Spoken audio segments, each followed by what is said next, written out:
Well, welcome back to Copperport.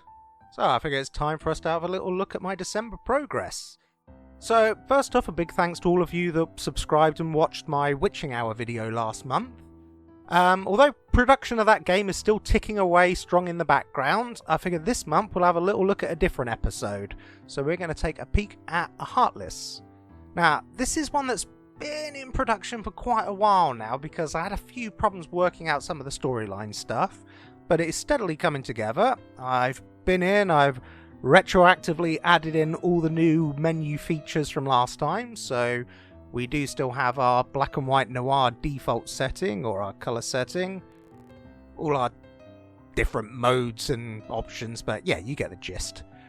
And yeah, still greyed out on the the load function there anyway, because quite frankly I haven't properly figured out how to get that working yet, but that's underway.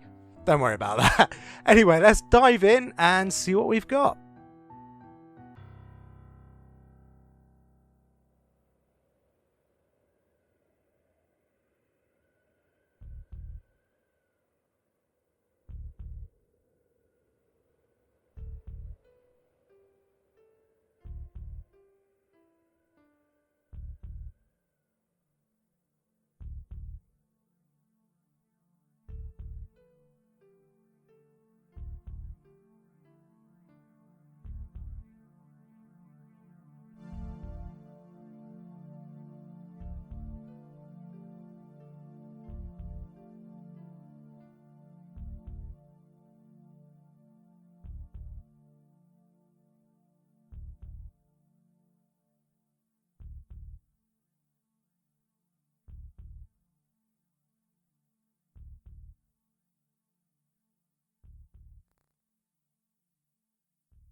April 4th, 1999, 1:27 a.m.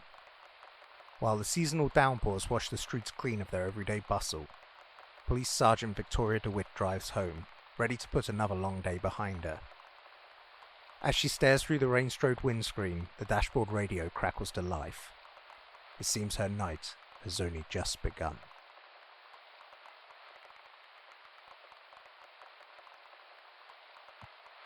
Right, well, first off the bat, my god, I'm going to have to do something about the volume of that rain.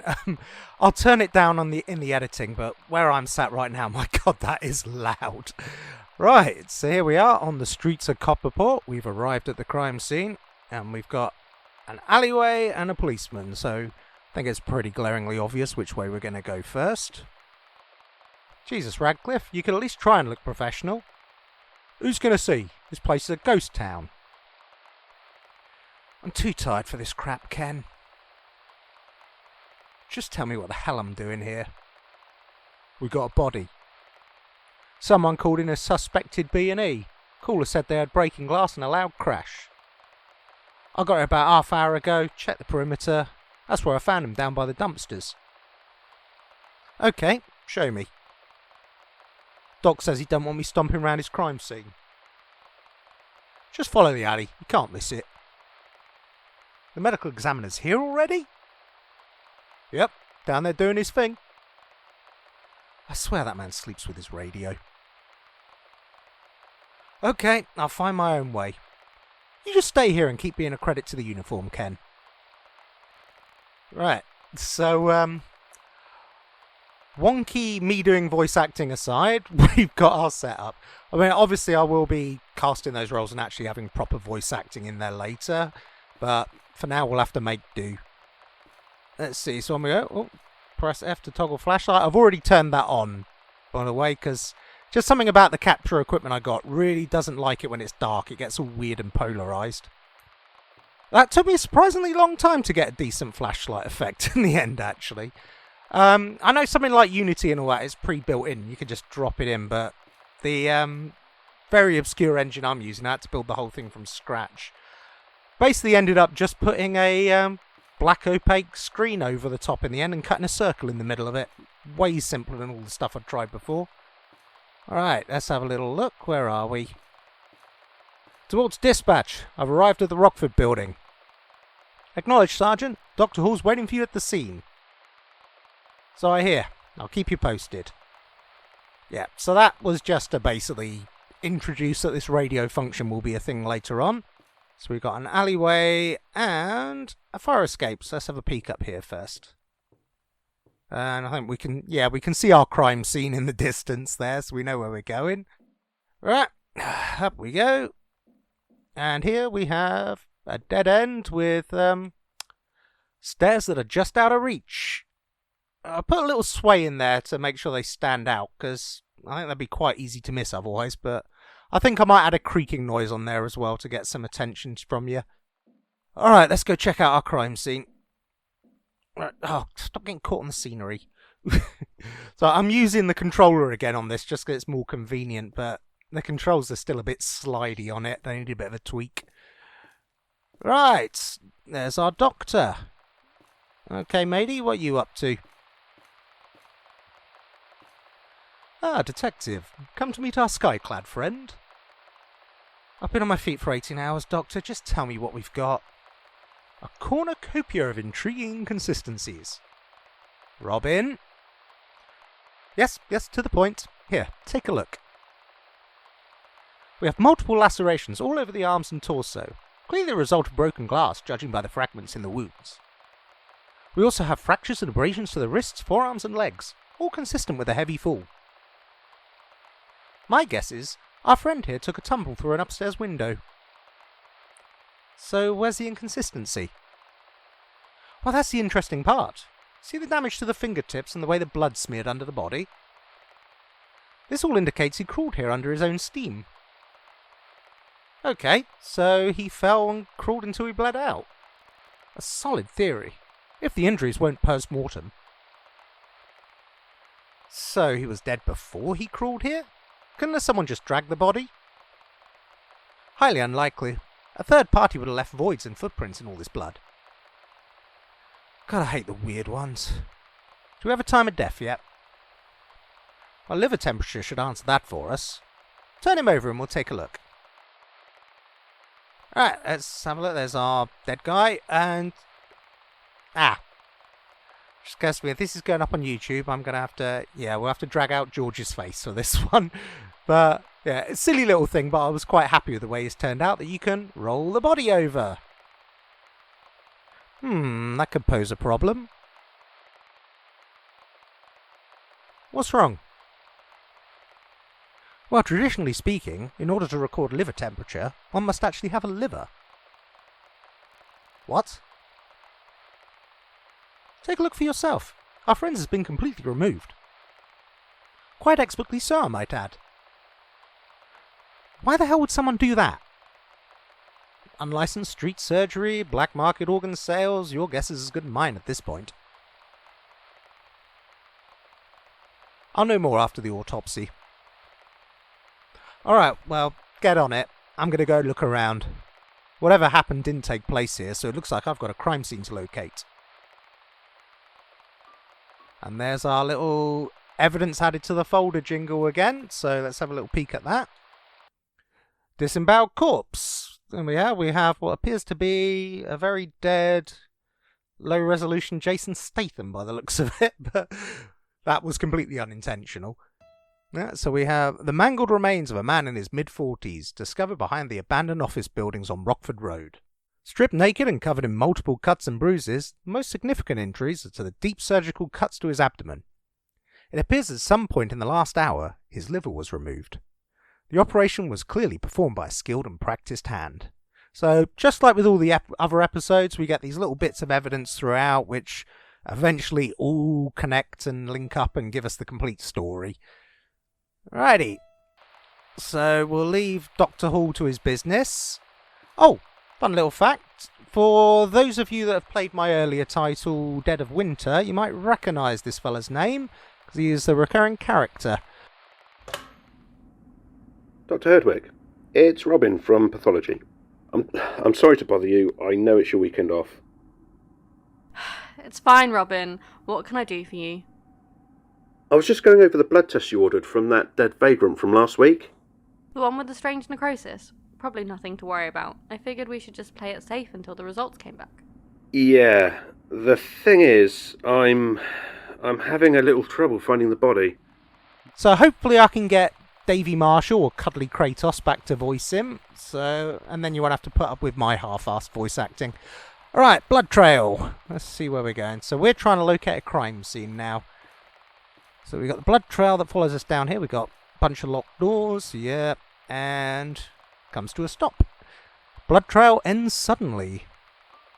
Another entry, but I'm not going to take you through all the journal entries because, well, quite right, it'd take too long, and that's when you play the game. I don't want to spoil too much. And, yeah, no prizes to the mathematician that can put 2 and 2 together of what happened here.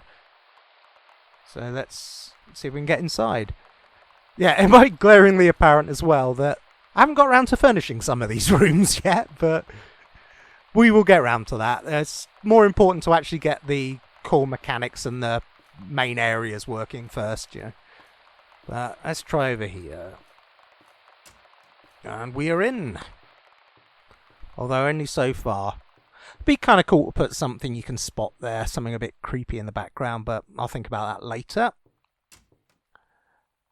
I have furnished a few of these rooms, as you can see. I could do with dirtying them up a little bit, though, because for an abandoned building, it's not spotless, but it's still a bit too tidy. Maybe knock over some furniture and pull down some of the light fittings. Well, maybe they've been using the broom to clean up.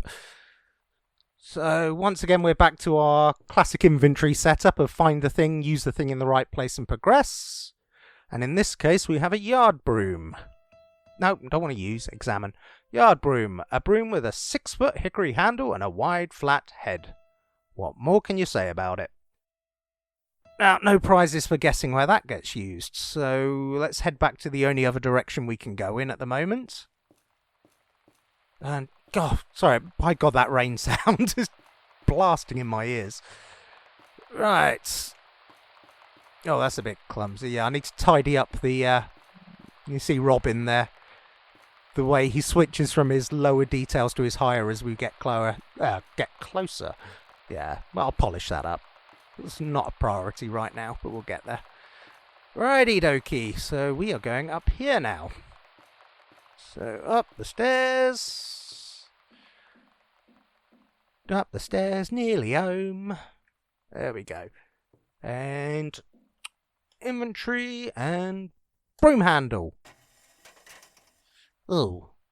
Yeah, I think I want a bit more of a potent sound effect for that as well to give it some weight, a proper crash. Because I'm pretty sure that's a recycled sound effect that I used on the loft ladder in Under the Stairs a while back. But I'll say we'll get around to it. Alright, we're up on the roof where we have another locked door. We have the street down below. And we have skylights where once again we can see very sparse furnishings. But you can see I have built a few bits in, the most important stuff. So we've got things like, if you can spot it through there, but you can see the blood trail continuing into the building down there. We see anything else? And we got the lift, elevator over there as well. And another bunch of empty rooms. Oh, and an open skylight. So it's pretty obvious where we're going from here. Inside. And we are now in the break room with 2 identical vending machines. So we'll change the texture up on one of those to a different brand when I can find the time to paint a fresh brand, but for the time being it'll do. Oh, also need to put the locker doors on. And kitchen, but not too much to see yet. Although we do have a few clues laying around. So we got a newspaper. An old newspaper. It's been here for some time. I won't take you through the whole article, but here we go. Author found dead. You get the gist. Which will seem unrelated for quite some time, but of course all this evidence will come back around and link up in the final end. And now we're really into the unfurnished area, so we are getting close to the end of the bits I've built so far. Well, we do have some shelves, but yeah. Okay. And I believe if we have another squint through the glass, we can see the blood trail there again as well, but... Radcliffe, did you secure the building when you got here?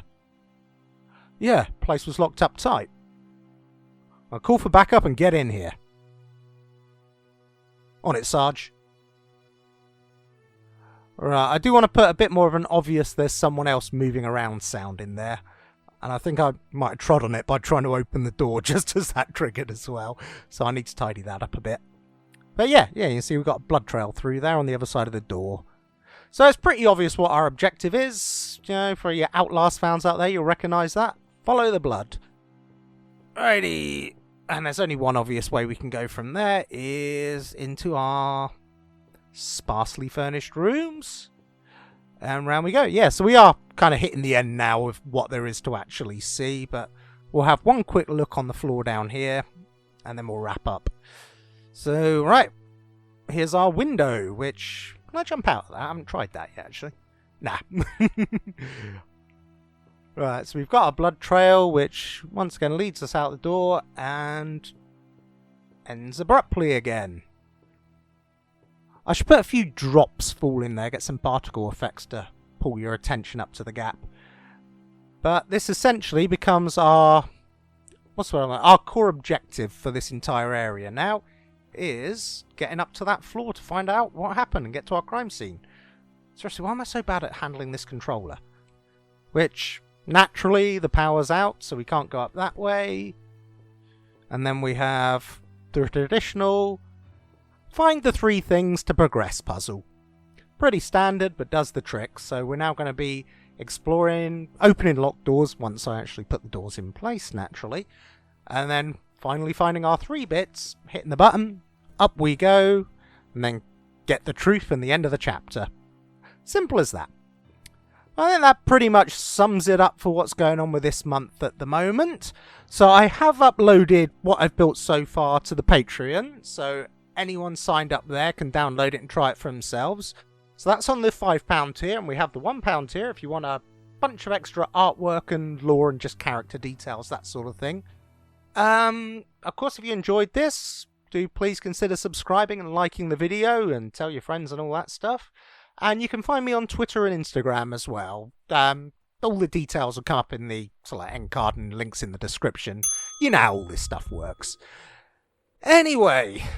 it's about time to get started on January stuff, which is going to be a fun one to do, seeing as I'm about 10 days behind. But yeah, I'm going to dive into that. Hopefully have something to show you by the end of it, and I'll catch you next time. But until then, goodbye.